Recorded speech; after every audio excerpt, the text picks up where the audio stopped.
नमस्कार दोस्तों, स्वागत है एक बार फिर से। इस वक्त की महत्वपूर्ण ताजा खबरों में आपको बता दें कि इस वक्त भारत में कोरोना वायरस मरीजों की संख्या बढ़कर 21,000 के पार निकल गई। वहीं बेहद सख्ती, अब बुजुर्ग लोगों के घर से बाहर निकलने पर परिवार के खिलाफ होगा केस दर्ज। वहीं लॉकडाउन के बाद ट्रेनों के संचालन पर जोरदार मंथन शुरू, शताब्दी जैसी ट्रेनों में मिलेगा सिर्फ पानी। वहीं अगली बड़ी खबर में जानेंगे, कोरोना लॉकडाउन के बीच महाराष्ट्र सरकार ने प्रवासी मजदूरों को घर भेजने के लिए रेलवे से मांगी मदद। वहीं अप्रैल के पहले हफ्ते में जनधन खातों में जमा राशि में हुई वृद्धि। वहीं अगली बड़ी खबर में हेल्थ इंश्योरेंस का प्रीमियम किस्त में देने के लिए मिली हरी झंडी। वहीं भारत में कोरोना लॉकडाउन से देश के 4 करोड़ प्रवासी मजदूरों पर बुरा असर। वहीं खतरे की घंटी, 31 कोरोना पॉजिटिव मरीजों के साथ बिहार का नंबर 1 कोरोना हॉटस्पॉट बना मुंगेर। और भी बड़ी खबरों को जानने के लिए वीडियो के एंड तक बने रहिए हमारे साथ। यदि आप भी चाहते हैं कि भारत से कोरोना जैसी महामारी जल्द से जल्द खत्म हो जाए तो इस वीडियो को लाइक करें, चैनल को सब्सक्राइब करें और घंटी बटन जरूर दबा दें। दरअसल दोस्तों, आपको बता दें कि देश में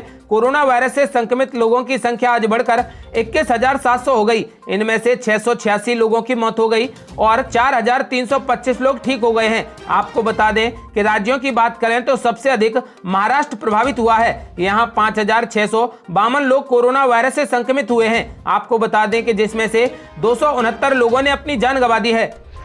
वह अगली बड़ी खबर, बुजुर्ग लोगों के घर से बाहर निकलने पर परिवार के खिलाफ दर्ज होगा केस। दरअसल दोस्तों, आपको बता दें कि सरकार ने लोगों को, विशेष तौर पर बुजुर्गों को, अपने घरों के भीतर ही रहने के लिए उपाय तेज कर दिए हैं। आपको बता दें कि बुजुर्ग लोग अगर आवश्यक वस्तुओं की खरीद के लिए घर से बाहर निकलते हैं तो उनके परिवार के खिलाफ मामला दर्ज कर लिया जाएगा।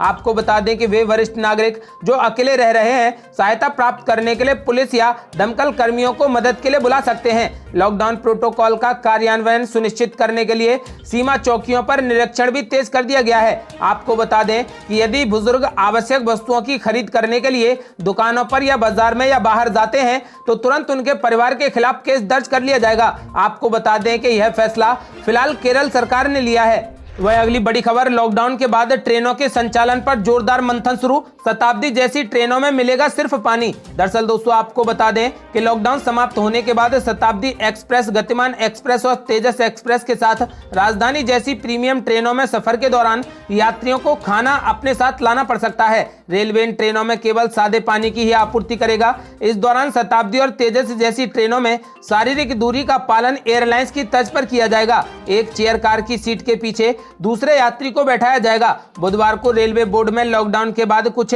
चुनिंदा रूटों पर ही सीमित संख्या में ट्रेनों को चलाने की गाइडलाइन बनाने पर मंथन किया गया है। जनरल और स्लीपर क्लास की ट्रेनों की बोगियों में तो शारीरिक दूरी के लिए वेटिंग लिस्ट और मिडिल कंफर्म सीटों को हटाने की योजना बन गई है। आपको बता दें कि हालांकि इसके निर्देश अब तक जोनल मुख्यालयों को जारी नहीं हुए हैं। आपको बता दें कि वहीं सबसे बड़ा संकट कोरोना वायरस के चलते एसी क्लास के सफर को लेकर है। रेलवे बोर्ड के सीनियर अधिकारी के मुताबिक एसी क्लास बोगियों में सेंट्रल एसी होती है। ऐसे में इस एसी को नहीं चलाया जा सकता।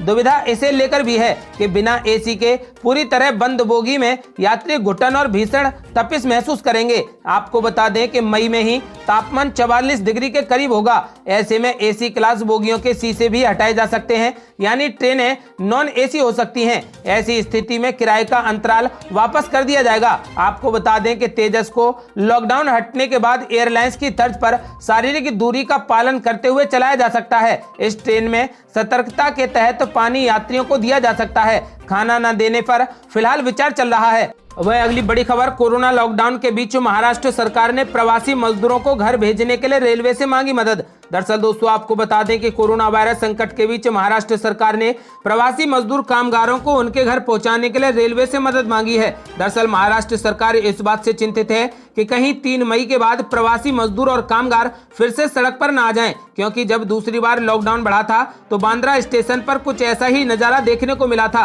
हजारों की संख्या में प्रवासी मजदूर स्टेशन पर पहुंच गए थे।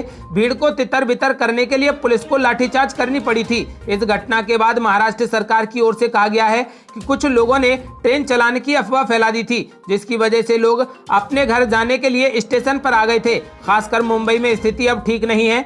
आपको बता दें कि मरीजों की संख्या में यहां हर दिन बढ़ोतरी देखने को मिल रही है। दूसरी ओर केंद्रीय मंत्री नितिन गडकरी ने प्रवासी मजदूरों को उनके गृह राज्यों में भेजने के लिए विशेष रेलगाड़ियां चलाने संबंधी महाराष्ट्र सरकार की मांग को बुधवार को खारिज कर दिया।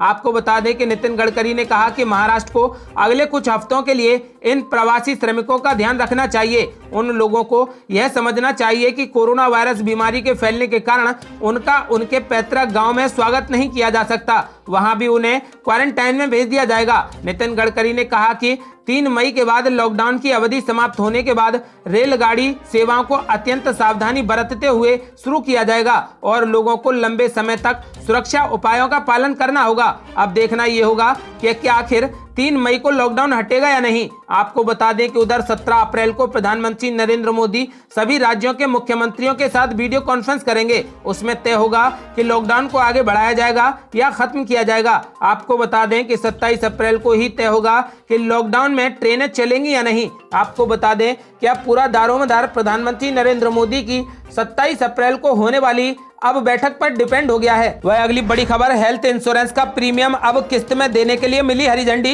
इरडा ने जारी किया सर्कुलर। दरअसल दोस्तों आपको बता दें कि बीमा नियामक इरडा ने कोरोना वायरस महामारी के चलते उत्पन्न आर्थिक हालात को देखते हुए इंश्योरेंस कंपनियों को स्वास्थ्य बीमा के प्रीमियम को किस्त में लेने की अनुमति दे दी है। आपको बता दें कि पिछले साल सितंबर में भारतीय बीमा नियामक और विकास प्राधिकरण ने इंश्योरेंस कंपनियों को व्यक्तिगत स्वास्थ्य बीमा से जुड़े उत्पादों के लिए प्रीमियम पेमेंट के विकल्प को ऐड करने की अनुमति दे दी थी।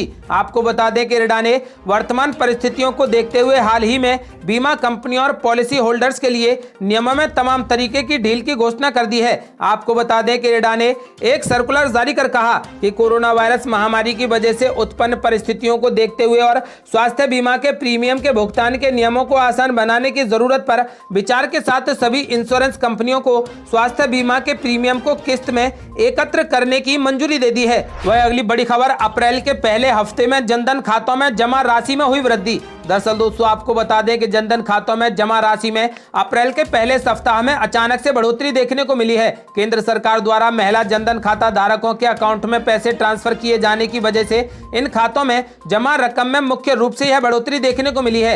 आपको बता दें कि सरकार ने लॉकडाउन की वजह से मुश्किलों का सामना कर रहे देश के गरीब तबके की मदद के लिए यह राशि भेजी है। आधिकारिक आंकड़ों के मुताबिक प्रधानमंत्री जनधन योजना के तहत खोले गए खातों में जमा राशि 8 अप्रैल 2020 को समाप्त सप्ताह में बढ़कर 1.28 लाख करोड़ रुपए हो गई। आपको बता दें कि 1 अप्रैल 2020 तक इन खातों में 1.20 लाख करोड़ रुपए थी। वह अगली बड़ी खबर, विश्व बैंक की रिपोर्ट, भारत में कोरोना लॉकडाउन से देश के लगभग 4 करोड़ प्रवासी मजदूरों पर बुरा असर। दरअसल दोस्तों आपको बता दें कि विश्व बैंक ने कहा कि भारत में पिछले करीब 1 महीने से जारी देशव्यापी लॉकडाउन से देश के लगभग 4 करोड़ प्रवासी कामगार प्रभावित हुए हैं। विश्व बैंक ने बुधवार को जारी एक रिपोर्ट में कहा कि भारत में लॉकडाउन से देश के लगभग 4 करोड़ आंतरिक प्रवासियों की आजीविका पर असर पड़ा है। पिछले कुछ दिनों के दौरान 50 से 60 हजार लोग शहरी केंद्रों से ग्रामीण क्षेत्रों की ओर चले गए। आपको बता दें कि प्रवासियों के नजरिए से कोरोना वायरस संकट नामक रिपोर्ट के अनुसार आंतरिक प्रवास की तादाद अंतर्राष्ट्रीय प्रवास के मुकाबले करीब 2.5 गुना है। आपको बता दें कि रिपोर्ट में कहा गया है कि लॉकडाउन के चलते नौकरी छूट जाने और सामाजिक दूरी के कारण भारत और लातिन अमेरिका के कई देशों में बड़े पैमाने पर आंतरिक प्रवासियों को वापस लौटना पड़ा है। वह अगली बड़ी खबर, बिना थर्मल स्क्रीनिंग और पास के नहीं मिलेगी दिल्ली से नोएडा में एंट्री। दरअसल दोस्तों आपको बता दें कि अब बिना थर्मल स्क्रीनिंग दिल्ली से नोएडा में किसी को भी प्रवेश नहीं करने दिया जाएगा। यह निर्णय प्रशासन और स्वास्थ्य विभाग ने दिल्ली और जिले में बढ़ते वायरस के संक्रमण को देखते हुए लिया है। जिला प्रशासन ने 5 बॉर्डर को चिन्हित कर वहां पुलिस के साथ साथ मेडिकल टीमों को भी मुस्तैद कर दिया है। आपको बता दें कि पुलिस पास दिखाने और मेडिकल टीमें थर्मल स्क्रीनिंग के बाद ही लोगों को जिले में प्रवेश करने की अनुमति देंगी। वहीं जिला प्रशासन व पुलिस के लिए ऐसे ही लोग चुनौती बने हुए थे जो आवश्यक वस्तुओं से जुड़े हुए हैं। आपको बता दें कि जिन्हें जिले में प्रवेश करने से रोका नहीं जा सकता था।